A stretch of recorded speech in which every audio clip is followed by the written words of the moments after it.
Bonsoir à toutes et à tous en vos rangs d'Africanité.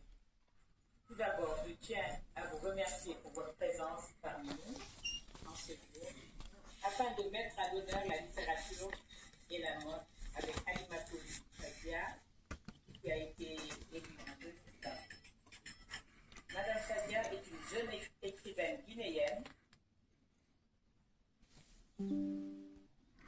Alors, ce qu'on voudrait dire, c'est tout simplement à l'occasion de la séance de dédicace de l'ouvrage de Halima Sadia, qui a écrit un livre Au-delà de la couleur de peau, qui essaye d'alerter sur la dépigmentation, le khessal, la notion de colorisme, etc., etc. Son ouvrage alerte. Son ouvrage informe sur les dérives. On a des produits toxiques qui passent en Afrique et que les gens utilisent, et cette utilisation devient un problème de santé publique. Parce que ces produits toxiques passent dans le sang, traversent la peau, fragilisent la peau. La preuve, quand il y a des opérations, les opérations ne tiennent pas parce que la peau est pourrie, la peau est maltraitée, la peau ne supporte plus. Donc, l'ouvrage de Alimatou doit être dans toutes les écoles, entre toutes les mains en Afrique, mais aussi dans les pays arabes où il y a le plus de dépigmentation ou d'éclaircissement.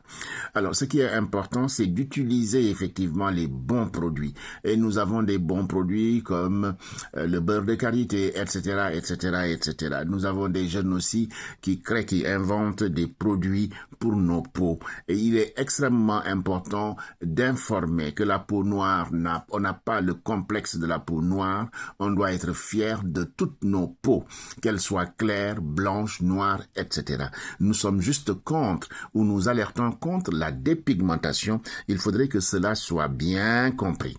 Nous ne sommes contre aucune couleur de peau, mais nous sommes contre effectivement ce complexe-là d'infériorité par la couleur.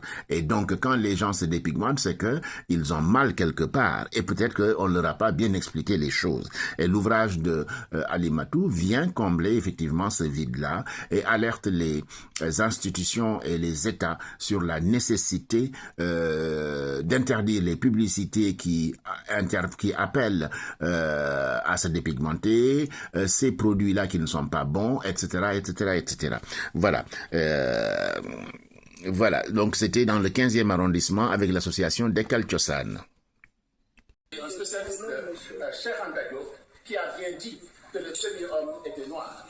Après, il y a eu effectivement, avec la géographie, etc., le dépérissement de la couleur, etc. Donc, quand on enseigne, comme je le fais dans les quartiers populaires, à travers le monde, jusqu'à Tahiti, pour montrer tout simplement qui nous sommes, il est important d'éduquer et de transmettre. Si nous n'éduquons pas, nous ne transmettons pas, nos enfants seront complexés.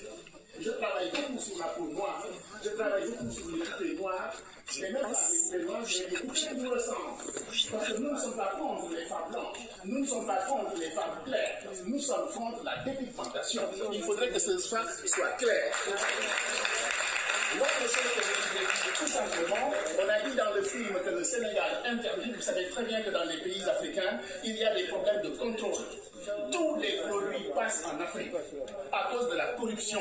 Et il faut le dire. Alors moi, je n'ai pas de tabou, je suis un philosophe. Je dis ce qui me passe par la tête, je transmets, on prend ou on ne prend pas.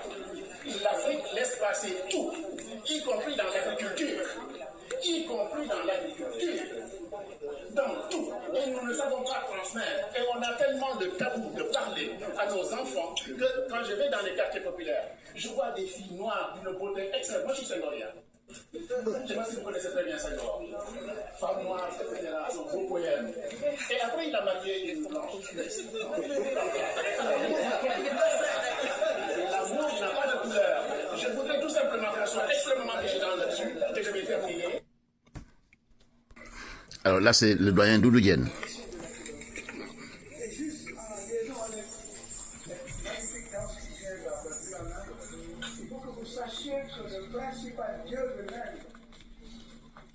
Le doyen Doudou Diène.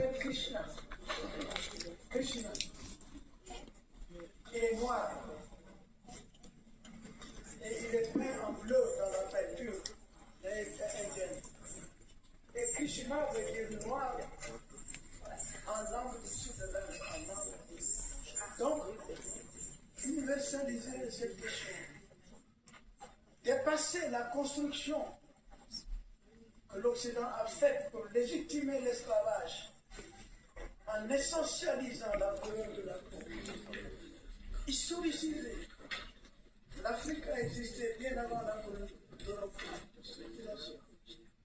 Et il faut que vous sachiez également que la question de la couleur est dans la culture africaine traditionnelle la plus ancienne.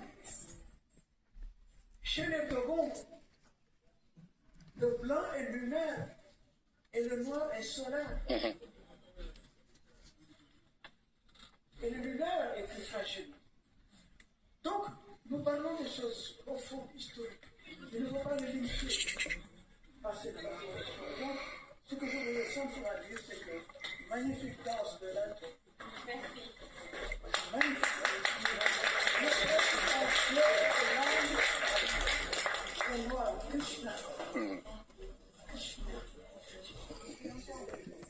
Bravo, professeur. Bravo, Diane. Voilà, donc le doyen Doudou Diène a pris la parole pour préciser effectivement que Krishna en Inde avait la couleur noire, la peau noire, mais on l'a peint en bleu, pour quelle raison je ne sais pas.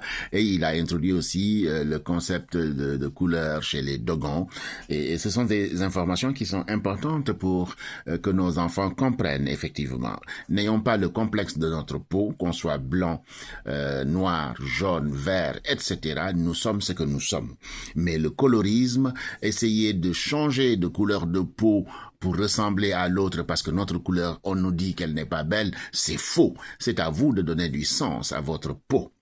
Et le noir a la mélanine, alors que vous savez que Alimatou, dans son ouvrage, a parlé d'abord des albinos qui manquent de mélanine et qui en souffrent beaucoup, et d'autres en ont tellement qu'ils veulent l'enlever. Donc il y a ici un paradoxe.